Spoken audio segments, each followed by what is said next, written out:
Սոսիահեռուստատեսության եթերում լուրեր լրատվականն է, բարև ձեզ։ Հունիսի 25-ին վարարած Ողջի գետը ավերածություններ է գործել Ձագեձոր բնակավայրի մերձակայքում։ Քանդվել է 2 կամուրջ, քշվել տարվել են այգիներ, բարեբախտաբար մարդկային զոհեր չկան։ Զանգեզուրի պղնձամոլիբդենային կոմբինատը մտադիր է փոխհատուցել վնասի չափը։ Հունիսի 25-ին ժամը 21:30-ի սահմաններում Ողջի գետի ջրի մակարդակը բարձրացել է։ Հետևանքներն իրենց սպասել չեն տվել։ Ավերածությունները տեսանելի են հատկապես Ձագեձոր բնակավայրի մերձակայքում։ Ականատեսներից մեկի վկայությամբ ինքը սկզբում անսովոր ձայն է լսել։ Մի պահ թվացել է նույնիսկ, թե երկրաշարժ է։ Ձայնը ոնց որ քարերը գոլորում են, քսվում են իրար, մեծ որ բանը կամնեպատը որ լինում է, որ նկարում են։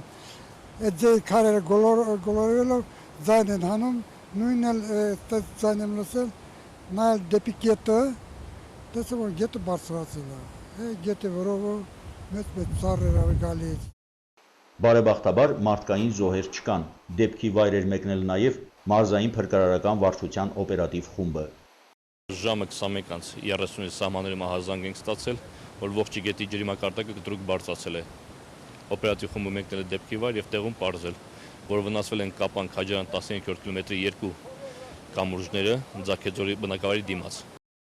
15 մետր երկարությամբ, 4 մետր լայնությամբ եւ 20 մետր երկարությամբ, 7 մետր լայնությամբ 2 կամուրջները Լեռնաձոր գյուղի Ձագեձոր բնակավայրը կապում էին միջպետական մայրուղուն, սակայն բնակավայրը մեկուսացված չէ։ Մարդիկ անցուդարձ են անում կանգուն մնացած 3-րդ կամրջով։ Վարարած ջրերը քշել տարել են նաև գետի հունում գտնվող այգիները, չխնայելով ծառերն ու բանջարաբոստանային մշակաբույսերը։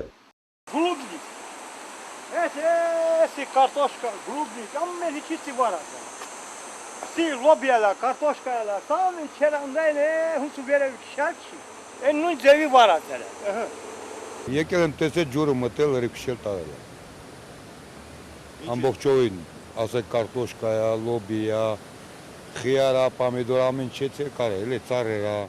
Պատահարի արդիվ շրջանառվում է 2 վարկած հորդառատ անձրևներ եւ խցանում Զանգեզուրի պղնձամոլիբդենային կոմբինատի պոչամբարի թունելում։ Կատարվածի արդիվ հեռախոսով իր պարզաբանումը տվեց Զանգեզուրի պղնձամոլիբդենային կոմբինատ Փակbaşնի տիրական ընկերության գլխավոր տնօրեն Մաքսիմ Հակոբյանը։ Գառնանը ժամանակաշրջանում լճում մի փոքր քանակ ջուր ալնում կուտակված բաց ենք տոնում, որպեսզի վերանորոգենք, նախապատրաստենք եկող ձմռան շրջանին։ Այդ ընթացքում ուղղակի համընկել մի փոքր անձրևաջրերի հետ, այո, նաև դա է կարող է իր դերը նախաղացել, ես չեմ ներժում, դա է ինչ որտեղ ավելացրել է անձրևային առատ անձրևա հորտառատ անձրևի վրա ավելացում է տեղ ունեցել, գուցե նաև դա է իր դերը նախաղացել, բայց դա կարևոր չի, կարևոր նաև որ կրկնում եմ, որ կապ չունի, թե դա եղած կլինի լճից արտահոսված ջրերի պատճառով, թե անձրևաջրերի պատճառով Զանգեզուրի պղնձամոլիբդենային կոմբինատը անպայման դրանով զբաղվելի է եւ չի թողնի, որ մեր բնակչությունը ինչ որ բանով տուժվի կամ ինչ որ անորոշ վիճակներ ստեղծի։ Կոմբինատը գյուղի հետ միասին, գյուղապետարանի հետ միասին աշխատանքային խումբ են ստեղծել, մանրամասը նայել եւ անցել անպայման վթարների վերացման։ 2 կամուրջները, 5 կամուրջներ են եղել խախուլ հիմքերով, անպայման կոմբինատի միջոցներով վերականգնվել է եւ կառուցվել է ավելի ամուր, որ նման դեպքերում ամուր լինի, որպեսզի նման բան այլևս չկրկնվի։ Այդ կամուրջների վերաբերյալ կան այնտեղ առանձին հողամասեր, աշխատանքային խումբն էլ է արձանագրում, որ որոշակի անհատ մարդկանց հողամասեր են վնասվել, որոնքով բնական է տարածքում ապրող բոլորն էլ դա կոմբինատի հետ կապված մարդիկ են, մենք ինչպես միշտ բոլոր ժամանակներում այս անգամ մենք այդ մարդկանց կողքին ենք լինելու, անպայման օգնելու ենք, ինչքան վնասորդված լինի, մի բան էլ ավելի, եթե այնտեղ առանձին բանջարաբոստանային կուլտուրաներ ացանված, այդ բոլորը հաշվառենք եւ կվերականգնենք խորները եւ նաեւ դրանց գործների դիմացել անպայման այդ մարդկանց ֆինանսական օգնություն կտակ, որպեսզի իրենց վատ չզգան։ Մենք գիտենք, որ կան մարդիկ, որ նույնիսկ այդ հողամասերի արտադրանքի արդյունքորեն իրենց ընտանիքները պահում։ Անպայման մեկ այդ մարդկանց անպայման օգնել եք։ Մաքսիմ Հակոբյանը վստահեցրեց նաև, որ այսուհետ Կոչամբարից ջրի հոսք չի լինելու։ Գետի վրա առաջիկայում տարբեր կառույցներ են գործելու, որոնց առկայությունը տեխնիկապես բացառելու է որևէ վթար։ Նոր որակի պետություն ստեղծելու ճանապարհին նախախորհրդարանը կապանում էր։ Այս քաղաքացիական շարժման անդամների երազանքն է ունենալ այնպիսի երկիր, որտեղ ամեն մարդ կաշխատի իր մասնագիտությամբ։ Հունիսի 25-ին կապանում էին նախախորհրդարան քաղաքացիական նախաձեռնության անդամները։ Կապանի քաղաքապետարանի մշակույթի կենտրոնի հրապարակում հիմնականում սակավաթիվ տարեցներ էին հավաքվել։ Նրանց բուկլետներ եւ տեղեկատվական թերթիկներ բաժանեցին, ոմանց նաեւ գրանցեցին որպես համախոհներ։ Այս քաղաքացիական նախաձեռնությունը ծրագիր ունի, որով փորձում է ստեղծել նոր որակի պետություն։ Նախաձեռնության անդամները երազում են ունենալ այնպիսի երկիր, որտեղ ամեն մարդ կապրի ու կաշխատի իր մասնագիտությամբ։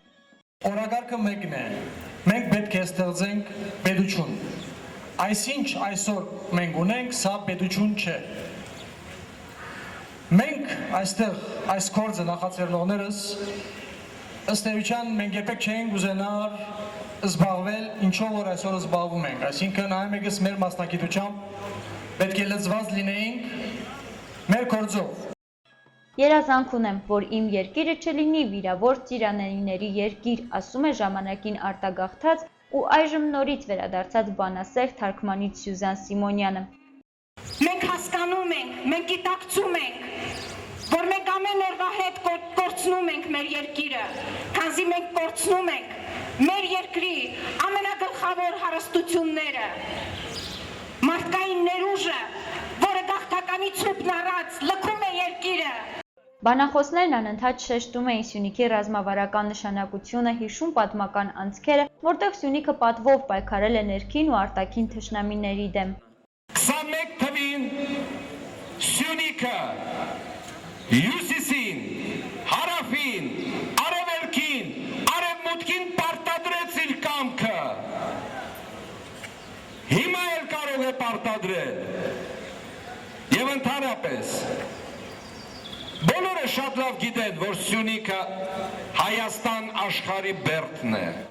Բնականաբար քննադատական խոսքեր հնչեցին իշխանությունների հասցեին։ Բնապահպան ու լուսանկարիչ Եղիան Ներսիսյանն իր ելույթում խոստացավ համերկրացիներին միասնության դեպքում փոխել իրականությունը։ Մենք չենք եկել, որ ձեզ առաջնորդ լինենք։ Մենք ասում ենք, ձերքը տուր ինձ, եկեք փրկենք մեր ժողովրդին, եկեք փրկենք Հայաստանը դուրս գանք այս վիճակից։ Մենք ձեզ հստակ քայլեր ենք առաջարկում։ Քաղաքացիական շարժումը կոչվում է նախախորհրդարան, որովհետև խորհրդարանն այն կառույցն է, որ ընտրվել է, իսկ նախախորհրդարանը դեռ պիտի ստեղծվի, ասում են նախաձեռնության անդամները։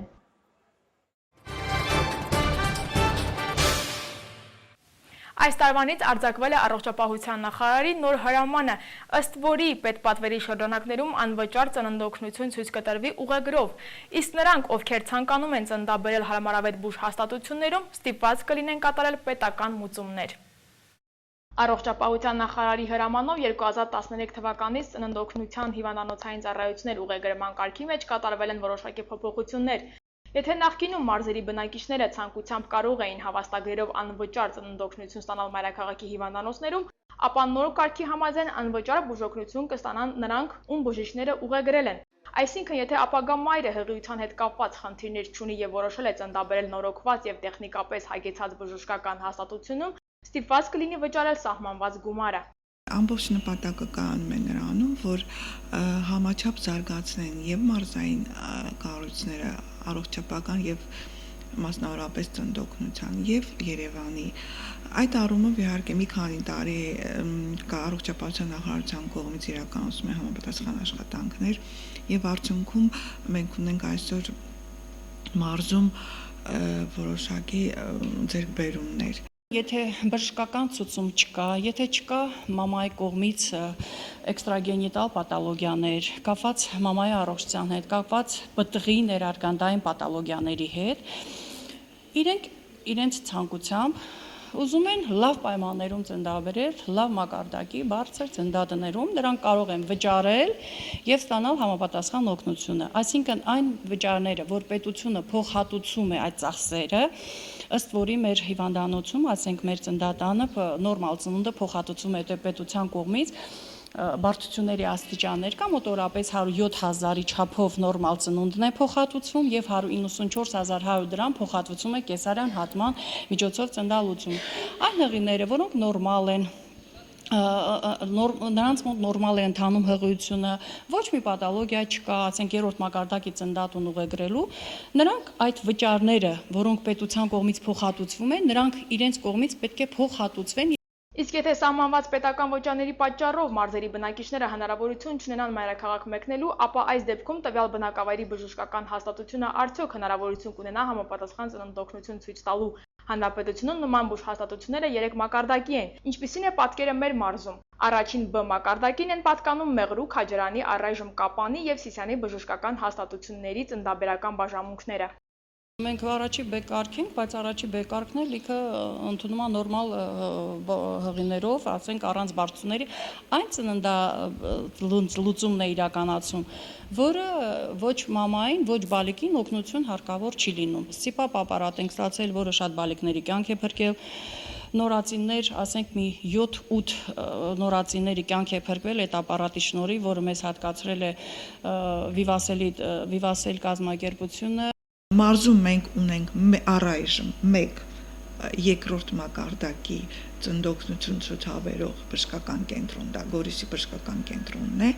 եւ հուսով եմ, որ Կապանի հիմնանորոգումից հետո Կապանը նույնպես կլինի երկրորդ մակարդակի ծննդօգնություն ցուցաբերող բուժկենտրոն, որտեղ բոլոր ցուցանիշները համապատասխանում են ուղղակի սարքավորումների եւ շենքի պայմաններից ելնելով է, որտեղ դիմում են նորմալ հղիություն տանող, նորմալ ծննդաբերությամբ հղիները։ Փոքրիկ հնարավորությունն անգամ Կապանի բժշկական կենտրոնում օգտագործում են մորը եւ մանկանը համապատասխան օգնություն ցույց տալու համար։ Վաղաժամ ծննդաբերության դեպքեր եւս լինում են։ Կենտրոն են դիմում նաեւ Քաջարանից եւ այլ վայրերից։ Եթե երրորդ կարգի հիվանդանոց է, չի նշանակում, որ մահացության դեպքեր չեն լինում, ասում է Անուշ Բալասանյանը։ Ինչքան էլ լսենք կողքից, որ շատերը նախընտրում են մայրաքաղաքի լավագույն հիվանդանոցներում ծննդաբերել, անգամ վճարելու պայմանով, Նունե Գևորգյանը զգում է, այս առումով անհանգստանալու առիթ չկա, թվերը այլ բան են հուշում։ Եվ վերջին տարիներում ես զգացել եմ, որ սկզբից 96%, հիմա 97.5% ծննդօգնության իրականացվում է մեր մարզում։ Այս սա ինչ է նշանակում։ Մեր ծննդօգնություն ցուցաբերող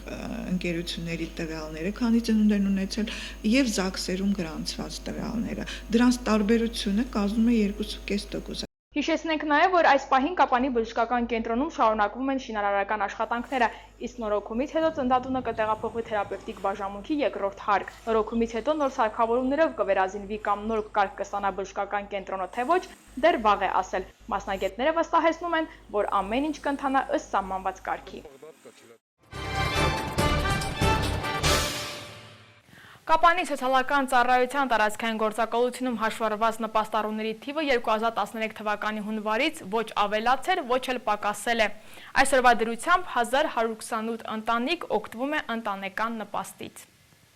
Կապանի սոցիալական ծառայության տարածքային գործակալությունում հաշվառված 1498 ընտանիքներից 1128-ն է նպաստառու։ Գերակշռող մասը զոհված ազատամարտիկների ընտանիքներ են, ամուսնալուծվածները անժառանգ տարեցներ։ Տարվա ընթացքում նպաստառու ընտանիքների ցուցակում ճիշտ է նոր անուններ են հայտնվում, լինում են նաև դուրս մնացողներ, սակայն ինչպես գործակալության պետն է հավաստիացնում, զգալի փոփոխություններ չեն լինում։ Հրատապ օգնություն այս ընթացքում ստացել է 92 քաղաքացիներ։